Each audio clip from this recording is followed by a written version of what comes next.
welcome to the Let It Shine podcast. This is Donna Tipton Howell, your host. Today our title is Lights in My Life. I'm going to get personal here and use some names of some people who have been lights to me. And I want you to think of those in your life and examples that you have that would be similar. Today I want to tell of my friends who have been shining lights for me to follow. I know thousands of ladies who do good and kind deeds, and a lot of times they just do them because it's good and right, and it's what we have placed eternally. God has placed eternity in our hearts, and there's something in us that just feels good when we do kind things for others. But today I want to specifically think of ladies who have been lights in the kingdom, in the Lord's work, specifically to glorify Him. And these ladies want to serve the Lord, and they have been my team and my support as I attempt to serve Him too. There are things that stay in my mind, even though they may seem small at first, maybe insignificant, but there are lessons learned, and I think you'll think of some as you hear mine. These have motivated me to want to serve like these lady lights have done for me. When I was in college, there was an elder's wife, Miss Gary, who would invite all the college kids from church over. I guess there were like 25 to 30 of us, I don't know. And it was so much fun, and she would make these big pans of lasagna and bread and a salad, and I thought that was the greatest thing ever. And I remember thinking, I want to do this one day. Now, she was a light in my path, but I'm sure she didn't know it at that time. And there are other ladies who light up my life. When Gist and I were first dating, I would take him over to Paris, Kentucky, to a little church there where Bob Buchanan was preaching. And his wife, Dolores, well, the whole congregation was so good to us. We were a young couple, and I know it's encouraging when you see young couples who are interested in spiritual things. I know it lifts me up. But Dolores, Bob's wife, would invite us every night after church when we were there, if it was a gospel meeting or we're just there on a Sunday night, to come over to her house, and she always had something on the stove, usually a pot of chili, a pot of soup. And she didn't know if anybody was going to come, but she always had that ready. And that impressed me. And I thought, one day I want to try to do that. And I thought back to those times sometimes, and it spurred me to do something similar. There's other lights. Gist and I took a little trip after we were first married, and we stopped in Joplin, Missouri to spend the night with Paul and Wilma Earnhardt. We were kind of making a circle around, then through Texas and up through Mississippi and back up home. And she insisted that we sleep in their bedroom because it had an attached bath. Well, now, Gist and I lived in a little old house here on the farm where we started housekeeping with one bath, not close to the bedroom. And I thought that was just so special to have a room with an attached bath.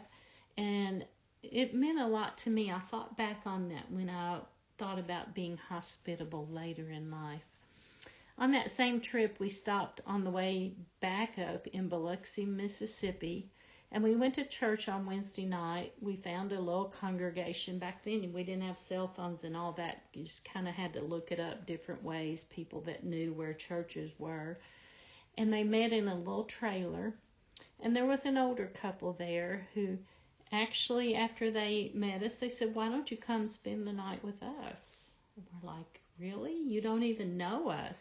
But we took them up on it. Our finances were pretty tight, and that saved us a motel room for the night. And the next morning, I woke up smelling the best breakfast. Went into the kitchen. She had all her nice things out, and jellies and jams and biscuits and eggs and bacon and gravy. I just felt like a princess sitting down to that breakfast. And then later, that impressed me so that when couples would come to church, then we would invite them to spend the night. I don't think anyone took us up on that, but sometimes they'd go out to eat with us. But I mean, if they hadn't done that for me, I probably never would have thought to offer that, but it meant so much to me. My mom and granny, they were my first lights. They were always opening their homes to preachers, to people at church, showing tons of hospitality, and I'm forever grateful for their examples. Then there's some of my best friends who are lights in my life. My friend Denise, her mom's name was Virgie, and when I went to Texas one summer to visit Denise and stayed several days, every single morning, Miss Bell was up early fixing food to take to someone who was sick in their congregation. That made such an impression on me, and it's never left me, that picture of her just rushing around fixing food, and then off she is with her little baskets taking it to people. And it really impacted me and made me think about that when I needed to do that later in life. Denise herself has been such an example to me. And one thing that I thought about with Denise is a couple years ago there was a young girl who needed to be in Denise's town. I believe she was from overseas and she was a Christian. And Denise and her husband Ron just said, why don't you just stay with us, and opened up their home and took this girl in. I have another friend, Kathy, and Kathy and her husband Leonard. There was a guy that we met here in Mount Sterling, Kentucky, and he was interested in the Bible, and we had some studies with him. And I found that he was going down to be in the same town where Kathy and Leonard lived.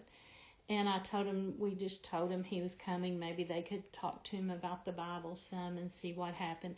Well, they opened up their home and let him live with them.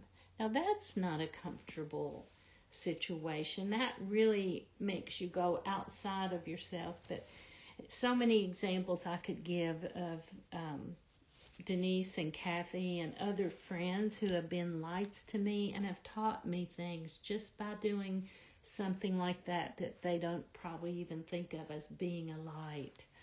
And then there's my family, my sisters, Janie, Lois, Kelly, all faithful Christians.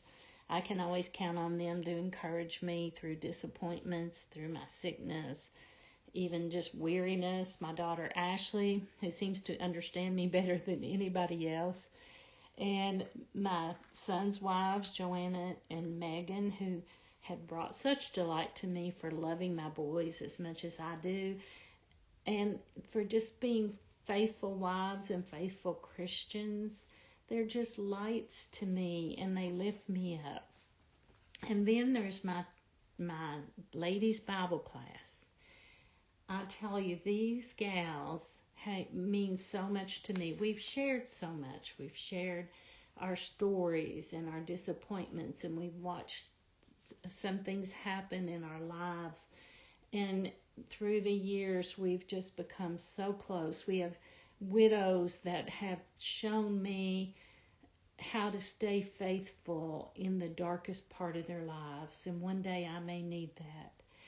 And then there's preachers' wives like Diane Sandusky, who's such a dear friend to me, and at a time when I had some struggles, and I just felt like the only person I could talk to. I couldn't say things to people around here. And she just listened and didn't judge, and just gave me a calmness and an understanding. You girls, you are my team. You are my comfort. You are my joy. You are my delight. You are my lights. And you have shown me the way. So many more I could mention.